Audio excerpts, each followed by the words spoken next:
दोस्तों, आज आपको इस वीडियो के माध्यम से बाबा साहेब की 5 गलतियों के बारे में पता चलेगा, तो वीडियो को लास्ट तक देखना। आइए दोस्तों, आज हम एक बहुत ही महत्वपूर्ण विषय पर चर्चा करेंगे, बाबा साहेब की 5 गलतियां। बाबा साहेब भीमराव अंबेडकर हमारे समाज के लिए एक महान सोचने वाले व्यक्ति थे, लेकिन कुछ गलतियों के कारण हमें उनकी सोच को समझने में कठिनाई हो सकती है।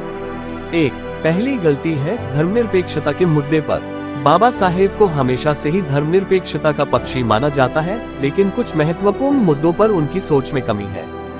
हमें समझना चाहिए कि हमारा समाज धर्मों के आधार पर बहुत संघर्ष कर चुका है और धर्मनिरपेक्षता ही हमारे समाज की मजबूती है। दूसरी गलती है जातिवाद के पक्ष में।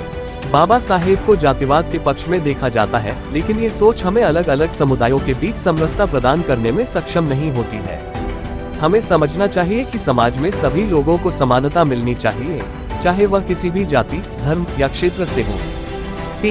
तीसरी गलती है राजनीतिक आक्रामकता का समर्थन। बाबा साहेब की सोच में समाज के राजनीतिक आक्रामकता के प्रति समर्थन है, लेकिन ये सोच हमारे समाज को और दूषित कर सकती है।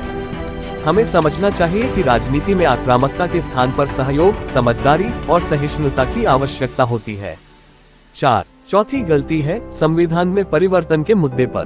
बाबा साहेब को संविधान में परिवर्तन के पक्ष में देखा जाता है, लेकिन हमें ये समझना चाहिए कि संविधान हमारे समाज की मजबूती है और इसे परिवर्तित करने की कोशिश करना गलत हो सकता है।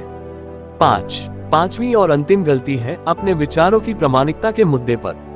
बाबा साहेब के विचारों की प्रामाणिकता पर भी संदेह है, लेकिन हमें समझना चाहिए कि हमें स्वयं सोचने, समझने और निर्णय लेने की क्षमता होनी चाहिए। हमें सिर्फ एक महान व्यक्ति की सोच पर ही निर्भर नहीं होना चाहिए। इसके साथ साथ हमें बाबा साहेब की सोच में सही और महत्वपूर्ण मुद्दों को मानना चाहिए और उनके द्वारा शुरू की गई कार्यों को समर्थन करना चाहिए। हमें उनकी सोच को समझने में कठिनाई नहीं होनी चाहिए, बल्कि उनके सोच को समझने का प्रयास करना चाहिए।